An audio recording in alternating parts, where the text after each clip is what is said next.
मैंने एक ऐसे ऑप्शन को सेलेक्ट कर लिया जो पूरे बिहार की जनता नहीं जानती थी कि क्लैट होता क्या है। मैं क्लैट में अपना कैरियर बनाना चाहता था। मेरे घर के हर एक सदस्य उसके खिलाफ थे। माँ ने 3 दिन तक खाना नहीं खाया। घर में कौतूहल मच चुका था। हर कोई क्यों आ रहे हो, हर रिलेटिव की फोन आती थी। मेरे फादर ने डिनाई कर दिया, आप वापस छोड़ के आओगे तो पूरा पैसा उतना नहीं है कि वापस से रीएडमिशन दूसरे कॉलेज में कराया जाए। लेकिन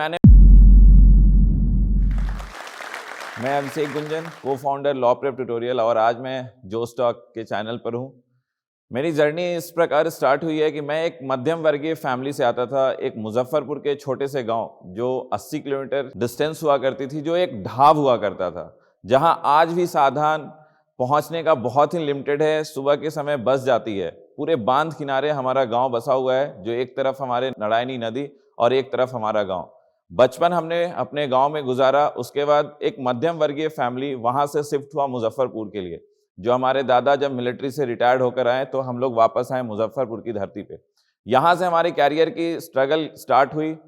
स्ट्रगल तो हमने 3 फेज में झेला है अपने इस पूरे जर्नी में। स्टार्टिंग सबसे पहले जब अपना बचपन गुजरा, लोहे के रड से भी ऐसी टाइम आई जो सैनिक स्कूल का एग्जाम नहीं निकला तो पिता ने उस गर्म रड से बोला था पूरे शरीर को दाग देंगे। पहला तो यहाँ पे हमारा। उसके बाद जब मैं 12th तक आया, 12th के जर्नी में मैंने एक ऐसे ऑप्शन को सेलेक्ट कर लिया जो पूरे बिहार की जनता नहीं जानती थी कि क्लैट होता क्या है। मैं क्लैट में अपना कैरियर बनाना चाहता था। मेरे घर के हर एक सदस्य उसके खिलाफ थे। जब मैं बोला कि इससे वकील जज बन सकते हैं तो लोग के नजर में वही वकालत जो यहाँ सिविल कोर्ट में देखा था हमारे पिता ने, हमारे माता ने और घर के और सदस्यों ने, हमारे जर्नी पे वहीं पे ब्रेक लगना स्टार्ट हुआ। लेकिन मैंने बहुत संघर्ष किया। वहां 12th के बाद भी मैं 50 रुपीज अपने माँ से लेकर के साइबर कैफे गया, क्योंकि उस टाइम घर में इंटरनेट नहीं हुआ करती थी, बहुत लिमिटेड सोर्सेज हुआ करती थी। जब साइबर कैफे गया तो देश के नामचीन वकीलों का पूरा डिटेल निकाल कर लाया और मैंने दिखाया कि उनकी अभी क्या अर्निंग है। उस अर्निंग को जब दिखाया तो मेरे फादर थोड़ा माने। खुद वो पढ़े बहुत ज्यादा नहीं, एक नॉर्मल ग्रेजुएट इंसान जो बिजनेस मैन फैमिली से थे, वो बिजनेस करते थे, छोटे मोटे बिजनेस हमारी थी। तो उन्होंने कुछ प्रोफेसर्स के यहाँ ले गया। जब मैं वहां गया प्रोफेसर्स के यहाँ, मैं आपको बताऊं तो प्रोफेसर्स को जब मैं बोला कि मैं क्लैट की जर्नी करना चाहता हूं तो उनका कहना था क्लैट, वो कैट बोल रहे थे। तो मुझे वहीं दिख गया, जब इतने अच्छे लोग जो प्रोफेसर्स हैं अच्छे यूनिवर्सिटीज के, उन्हें जब क्लैट नहीं पता तो मैं आगे कैसे बढ़ूंगा। पापा वहां भी शर्मिंदगी महसूस की और मुझे वापस घर आना पड़ा। घर आकर के मैं बहुत उनको समझाया, फिर कैफे गया, फिर उनको भी दिखाया सारे डेटा पे कैसे काम करना है, क्या क्या चीज हो सकती है।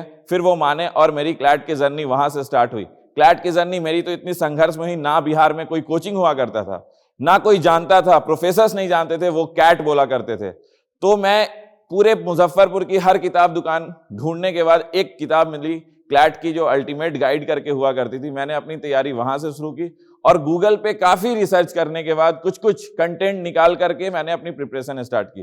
प्रिपरेशन तो स्टार्ट कर दी, क्लैट का एग्जाम भी आ गया। लेकिन मुझे पता था देश के हर कोने से बच्चे बैठेंगे, हर तरफ से बच्चे बैठेंगे। मेरी वहां पे जर्नी में ब्रेक आता है कि मेरी सिलेक्शन वैकेंट लिस्ट में नेशनल लॉ यूनिवर्सिटी पटना में होती है, लेकिन उससे पहले मेरा IIT यूनिवर्सिटी भुवनेश्वर में सिलेक्शन हो गया रहता है। अब जद्दोजहद थी कि IIT एक महंगी कॉलेज, एक मध्यम वर्गीय फैमिली जो गांव से मुजफ्फरपुर चल कर आया था, संघर्ष में सारा परिवार जीता था, वहां 4.5 लाख रुपए at the time of admission हमें देना था। पूरा पैसा इकट्ठा किया गया, बैंक से लोन भी सैंक्शन हुआ, हमारी कैरियर वहां स्टार्ट हुई। फिर लेकिन तब तक हमें नेशनल लॉ यूनिवर्सिटी पटना से कॉल भी आ चुका था, क्लैट के थ्रू जो होते हैं, लेकिन तब तक एडमिशन हो चुकी थी। मेरे फादर ने डिनाई कर दिया, आप वापस छोड़ के आओगे तो पूरा पैसा उतना नहीं है कि वापस से रीएडमिशन दूसरे कॉलेज में कराया जाए। लेकिन मैंने वहीं पे अपना पढ़ाई स्टार्ट किया और खत्म किया। संघर्ष जो था ये तो चलता था, कॉलेज तक पहुंच गया। लेकिन जब मैं 3rd ईयर में था, अपने शहर को आया था छुट्टियों में, इंटर्नशिप ब्रेक हुआ करती थी, तो मैं उस इंटर्नशिप में अपने घर आया मुजफ्फरपुर। तो मैंने और मेरा एक मित्र जो नेशनल लॉ यूनिवर्सिटी हैदराबाद में हुआ करता था, हमने एक सेमिनार कुछ स्कूल्स में, कुछ कॉलेजेस में लेना स्टार्ट किया और कुछ कोचिंग इंस्टीट्यूट में। जब वहां 500 की भीड़ हुआ करती थी और जब बच्चे से हम पूछते थे क्लैट, उस 500 के भीड़ में 2 बच्चे जानते थे कि क्लैट भी कोई चीज है। उसी दिन मन में आया कि जब आज भी हमारे टाइम भी वही हाल था और 3 साल बाद भी वही हाल है, उसी टाइम मन में उत्पन्न हुआ कि कुछ करना है अपने बिहार के लिए। ये एक पहला मन में जो उत्पन्न हुआ था कि बिहार के लिए कुछ करना है, वो मेरा 3rd ईयर था। उसके बाद वापस कॉलेज को गया, फाइनल ईयर 5th ईयर होते मेरी प्लेसमेंट हो गई सुब्रमण्यम स्वामी, जो एक नामचीन चेहरे थे, देश के हर कोने से हर एक जनता जानती थी उन्हें। उनके साथ मैं काम करना स्टार्ट किया सर के ऑफिस में एज ए चेंबर जूनियर। वहां मेरी कैरियर बहुत अच्छे से चल रही थी, लेकिन मेरा मन नहीं था, फैमिली प्रेशर था, माँ की प्रेशर, फादर की प्रेशर कि अब कॉलेज से निकल चुके हैं तो एक मध्यम वर्गीय परिवार को क्या चाहिए, जॉब चाहिए होता है, एक सैलरी घर में आना चाहिए, आप एक अर्निंग, क्योंकि ऑलरेडी मेरे पे एजुकेशन लोन था। लेकिन 1 साल के नौकरी के बाद ही मैंने सोच लिया कि अब मेरे से नहीं होगा, और यहीं पे मेरे लाइफ की सबसे ब्रेक इवेंट पॉइंट आती है कि मैंने सोचा और मुझे बिहार जाना है। मैं बड़ी हिम्मत के साथ अपने माँ बाप से कहा, मैंने अपने माँ से कहा कि माँ मुझे वापस आना है। उन्होंने कुछ नहीं बोला, फोन कट गया। पापा को कहा वापस आना है, पापा का भी फोन कटा। फिर अपने बड़े भाई, मैं उसको मोटिवेट किया कि भैया मैं आना चाहता हूं। वो मुझे बहुत समझाया, क्लैट कोई जानता नहीं है, कैसे करोगे कुछ भी चीज जो तुम लेकर आना चाह रहे हो। लेकिन मैंने हार नहीं मानी, मैं वहां पे वापस सोच लिया था। लेकिन यहां मेरे लाइफ की बहुत, माँ ने 3 दिन तक खाना नहीं खाया, घर में कौतूहल मच चुका था, हर कोई क्यों आ रहे हो, हर रिलेटिव की फोन आती थी, इतने बड़े नामचीन चेहरे के साथ काम करके उनको छोड़ के क्यों बिहार आना है। और ये ऐसी चीज जिसको कोई बिहार जान नहीं रहा है, जहां कोई स्कोप नहीं लोगों को दिख रहा था। लेकिन तब भी मैं वापस आया और मुजफ्फरपुर के शहर के धरती पे 2019 में मैंने अपना पहला सेंटर लॉ प्रेप के नाम से लॉन्च किया। लेकिन ये लॉन्चिंग बड़ी डिफिकल्ट थी, पैसे नहीं थे। 1 साल की कमाई कितनी थी, 6 लाख रुपए मेरे पास अपनी थी मात्र। 6 लाख से क्या होता मुझे पता भी नहीं था कि कोचिंग चलता कैसे है। फैमिली में आज तक कोई इस बिजनेस से जुड़ा नहीं था, कोचिंग इंडस्ट्री का एक आइडिया भी नहीं पता था कि कोचिंग का सी क्या होता है। लेकिन तब भी हमने स्टार्ट किया। पहला एडमिशन जब हमारे सेंटर पे हुआ, मैं अकेले काउंसलिंग भी लेता था। उस टाइम मुझे याद है, मैं अकेला और एक मेरे साथ एक और लड़का हुआ करता था, और विजिटिंग टीम हुआ करती थी जो हमारी क्लास के लिए हमने प्लान कर रखा था। वहां से जब जर्नी में ब्रेक आती है, जिस दिन हमारा 10 एडमिशन हुआ, उसी पैसे से हमने पैम्पलेट तक छपवाया। और वो भी मैंने दिन देखा है कि मैं अपने हाथों से मुजफ्फरपुर की सड़कों पे अपने स्टाफ के साथ मैंने पैम्पलेट भी बांटा है। उस पैम्पलेट बांटने के बाद 2020 में पैसे की जरूरत पड़ी, आगे कैसे एडमिशन होगा, उस एक एक पैसे से मैंने अपने फैकल्टी को पे किया। सिर्फ फैकल्टी को नहीं, पैसा कुछ सेव कर सकूं, मैंने 8-8 घंटे भी क्लास ली अपने बच्चों की। उसी बाद 2020 हमारा पहला बैच अपीयर होता, उसी वक्त कोरोना काल भी आ गया, और मार्च ऐसा समय था, मैं मुजफ्फरपुर से अपने भाई से कुछ पैसा लेकर के पटना सेंटर भी लॉन्च किया। पटना का जर्नी मेरा 11 मार्च को मैंने पूजा किया, और 20 मार्च को कोरोना आ गई। अब मेरे पास 2 प्रेशर, एक मुजफ्फरपुर सेंटर भी बंद चल रहा है कोरोना के कारण, और यहां मैंने लॉन्च किया था, और वो भी प्रेशर, टीम भी मैंने इंक्रीज किया था, उनको कैसे पे करेंगे। पहला 2 महीना तो सोचा कि जो पैसा है उससे निकल जाएगी, लेकिन ये कोरोना काल में लॉकडाउन में स्कूल्स, कॉलेजेस और इंस्टीट्यूट्स बंद होते चले गए। ये लॉकडाउन बढ़ते जा रहा था, ऑनलाइन सेटअप का कोई आइडिया नहीं था, ये कैमरा, ये फोन, कैसे ऑनलाइन क्लास चलेगा, कैसे जूम पे आएगा, ये सब का कोई आइडिया हमें नहीं हुआ करता था। मुजफ्फरपुर में भी बच्चे थे, 10 बच्चे से मैंने मुजफ्फरपुर में 100 बच्चे के थे, उनका भी प्रेशर था कि उनके परिवार ने मेरे ऊपर विश्वास करके प्रथम वर्ष में ही मुझे इतने बच्चे दिए हैं। शहर के बच्चे हमारे मुजफ्फरपुर के थे, मैं इस शहर को छोड़ के भी नहीं जा सकता था, मेरा जन्म डर थी। मैंने उन बच्चों को सेल्फ ऑनलाइन क्लास लेकर के रात रात पढ़ाया भी, और पढ़ाने के साथ साथ पटना सेंटर को भी मैनेज करना था। लेकिन कोरोना काल, एक समय तक 2 महीने तक अपने पॉकेट जो सेविंग थे मुजफ्फरपुर सेंटर से जो अर्न किया था, उससे अपने फैकल्टीज और अदर स्टाफ्स को मैंने पे किया। लेकिन अब हालत बहुत आगे बिगड़ चुकी थी, लॉकडाउन बढ़ता जा रहा था, लॉकडाउन 6 महीने तक बढ़ता चला गया, रेंट, ऑफिस स्टाफ सब पे करना था। ऐसी भी समय आई कि मेरे आंखों के सामने लग रहा था मेरा लॉ प्रेप जो सपना लेकर आया था, इतना बड़ा रिस्क लिया था कि बिहार के बच्चों में क्लैट का एक अलग जगाएंगे, वो सपना अधूरा रह जाएगा। जो माँ 3 दिन खाना छोड़ी थी उसको प्रूफ करना था, वो भी सपना अधूरा रह जाएगा। लेकिन मैंने हार नहीं माना। ऐसा भी समय आया जो बंद कमरे में एक ऐसे पोजीशन पे होने के बाद, सब कुछ छोड़ने के बाद, कभी कभी ये भी लगता था इतने अच्छे जॉब में था, लाखों रुपए कमा रहा था, अब क्या बचा। बंद कमरे में भी रोया हूं कोरोना काल में, जब लोग कोरोना के कारण डर रहे थे, मैं अपने बिजनेस और अपने लॉ प्रेप के कारण रो रहा था कि मेरा धंधा आगे कैसे चलेगा, पैसा कहां से आएगा।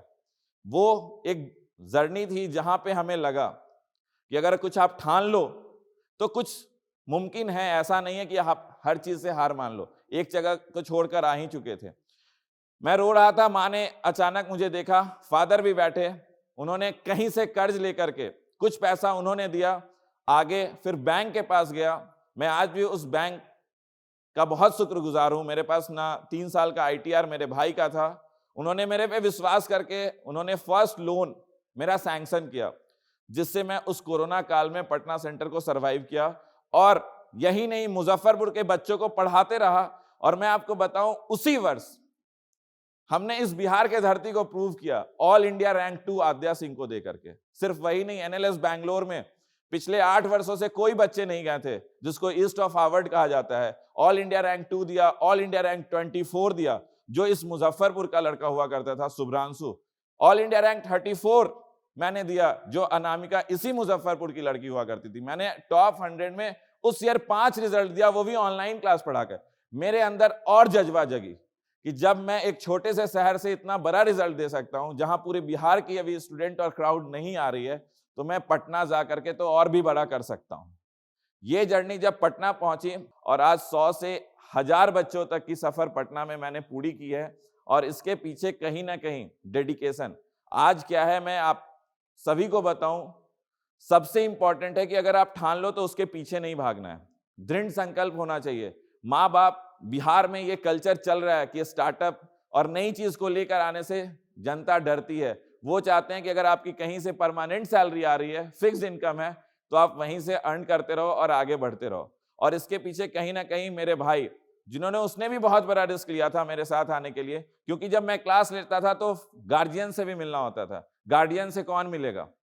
तो भाई एक MBA ग्रेजुएट, उसको मैंने पूरा भरोसा दिलाया कि हम साथ मिलकर कुछ बड़ा कर सकते हैं। उसने भी अपनी जॉब को छोड़ा और वो मेरे साथ आ गया, और आज भी वो मेरे साथ चल रहा है और हर चीज मिलकर कर रहे हैं। और आज 100 बच्चे 10 से 100 पे आए थे और 100 से 1000 बच्चे, और आज भी बिहार में हर जिला, हर डिस्ट्रिक्ट में बहुत ही कम अवेयरनेस है क्लैट को लेकर, जिसके कारण अभी रिसेंट 2 महीना पहले मैंने 14 डिस्ट्रिक्ट में खुद से हर एक स्कूल्स में मैंने सेमिनार लिया है। लोगों के बीच क्लैट के प्रति अलग जगाने की कोशिश कर रहे हैं, क्योंकि एक मिडिल क्लास फैमिली का बच्चा आज भी क्लैट को नहीं जानता है। आप बताओ, बिहार से ओनली 4000 एप्लीकेंट क्लैट में, जहां एक इंजीनियरिंग और एक मेडिकल में लाखों बच्चे हर साल बिहार से बैठते हैं। क्यों नहीं? सिर्फ प्रीमियम क्लास के ही बच्चे क्यों जाएंगे? मैं इस सोच कर आया हूं इस बिहार को कि सिर्फ प्रीमियम क्लास के बच्चे क्यों जाएंगे, सिर्फ IAS IPS और जजेस के बच्चे ही क्यों जाएंगे, कोई एक बिजनेसमैन और एक मिडिल क्लास फैमिली के बच्चे क्यों नहीं जाएंगे? तो इसमें मैं इस अलग को पूरा करूंगा, और जोश टॉक चैनल के जितने भी सब्सक्राइबर या जितने भी लोग देख रहे हैं इस चैनल को, मैं उन्हें जरूर बोलूंगा कि आप कोई भी स्टार्टअप बिहार में कर रहे हैं तो पहले बहुत जगह आप डगमगाएंगे, डरना नहीं है, उसको चलते रहना है। फैमिली सपोर्ट भी करेगी, फैमिली पीछे भी हटेगी, क्योंकि फैमिली आपकी एक सिक्योर्ड लाइफ चाहती है। आप सक्सेस करो, सक्सेस होने के बाद आज मेरी माँ वैसे ही है, मेरे फादर भी खुश हैं, सभी लोग खुश हैं। तो यही मैं ये चैनल से आप लोग तक संदेश देना चाहता हूँ। लॉ प्रेप ट्यूटोरियल हमारा शुरुआत मुजफ्फरपुर, बिहार में सबसे पहले हमारा मुजफ्फरपुर ब्रांच खुला था। उसके बाद 1 साल के अंदर हमने पटना में 2 ब्रांचेस अभी तक खोल रखी है। और आज मैं बताऊं कि सबसे स्ट्रगल की बात जो हमारे टाइम थी, फैकल्टीज जो दिल्ली, मुंबई, हैदराबाद के नहीं आना चाहते थे बिहार, आज भी मैं सबसे ज्यादा फेस करता हूं। अच्छे फैकल्टीज बिहार नहीं आना चाहते हैं, जिस भी कारण से, जो भी धारणा बनी है, मैं उस धारणा को ब्रेक करके आज पूरी टीम, मेरे पास 22 लोगों की पूरी फैकल्टी टीम है, और अंडर कवर स्टाफ जो हमारे पास आज की डेट में 35 स्टाफ की टीम हमारे पटना और मुजफ्फरपुर सेंटर पे काम कर रही है। और सिर्फ यही नहीं, आज लॉ प्रेप की सेंटर, ये तो मैं बस बिहार का, हमारा देश के हर कोने में मौजूद है। वो जोधपुर हो, वो जयपुर हो, वो दिल्ली हो, वो लखनऊ हो, वो इलाहाबाद हो, हम लोग धीरे धीरे हर जगह अपने पांव को पसारते हुए जा रहे हैं। और आज हमारी बहुत ऑफर आ रही है, कभी बहुत मल्टीनेशनल कंपनीज कह रही है कि आज आप हमारे साथ टाई अप कर जाओ, लेकिन हमने सोचा है इतनी मेहनत से इस कंपनी को खड़ा किया, मुझे किसी के साथ टाई अप होने की जरूरत नहीं। CLAT, that is the common law admission test, देश के 23 नेशनल लॉ यूनिवर्सिटीज में एडमिशन के लिए दिया जाता है। ये कब आप दे सकते हो? आफ्टर 12th एग्जाम आप दे सकते हैं बच्चे। उसके लिए आपको पूरे इंडिया में कितने सीट्स हैं क्लैट के लिए, दैट इज अराउंड 3000।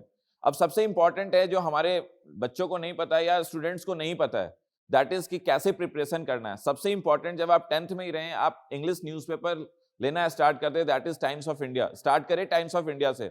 सेकंड, सबसे इंपॉर्टेंट, जब टाइम्स ऑफ इंडिया का आप एडिटोरियल सेक्शन पढ़े और अभी से अपनी वोकैब को स्ट्रॉन्ग करें। क्यों? क्लैट का पेपर, मैं क्यों इंग्लिश पे आपको बोल रहा हूँ फोकस करने और न्यूज़पेपर पे, क्योंकि क्लैट का पेपर पूरा कॉम्प्रिहेंसिव बेस्ड पेपर है और कॉम्प्रिहेंसिव बेस्ड पेपर को करने के लिए आपको इंग्लिश स्ट्रांग होना बहुत जरूरी है। तो सबसे पहले आप टाइम्स ऑफ इंडिया स्टार्ट करें और फिर हम लोग कुछ दिन, जब आपकी वर्ड वोकैब पावर बढ़ जाती है तो आप हिंदू न्यूज़पेपर पे शिफ्ट करेंगे, राइट। और करंट अफेयर्स के लिए आप कोई भी न्यूज़पेपर आप लो, उससे आप अपना डेली टू डेली अपडेट करना है आपको कि क्या इवेंट चल रही है। और सिर्फ वन लाइनर नहीं अपडेट करना है आपको, ओवरऑल कॉम्प्रिहेंसिव बेस में उसका स्टैटिकल पार्ट को भी अपडेट करना है। डीआई जो बहुत कम स्कोर का आता है, ओनली 15 मार्क्स का आता है, दैट इज मैथ्स।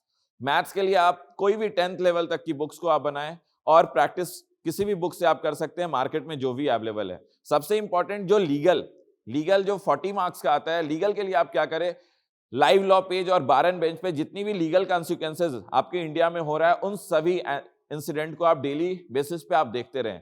ये सबसे इंपॉर्टेंट है। और एक सबसे major part, that is critical reasoning. Critical reasoning के लिए आपको क्या करना है, सबसे पहले बेसिक क्लियर करना है। बेसिक क्लियर करने के लिए आप एमके पांडे नाम का एक बुक आता है, वो आप ले सकते हैं। और उसके बाद आप न्यूज़पेपर से ही पूरा रीजनिंग थॉट है कि आप क्या अज्यूम करते हो, क्या आर्ग्यू करना चाहते हो, वो आपके पर्सनल माइंड से जनरेट होता है। तो ये पूरा प्रैक्टिस का चीज है। और क्लैट बहुत ही इजी एग्जाम है, जो रेदर देन मेडिकल और इंजीनियरिंग। ये एक फोबिया है कि क्लैट एक टफ एग्जाम है। Thank you. अगर आप मुजफ्फरपुर से जुड़ी ऐसी ही कहानियां सुनना चाहते हैं तो जोश टॉक मुजफ्फरपुर को सब्सक्राइब करें और लाइक करें।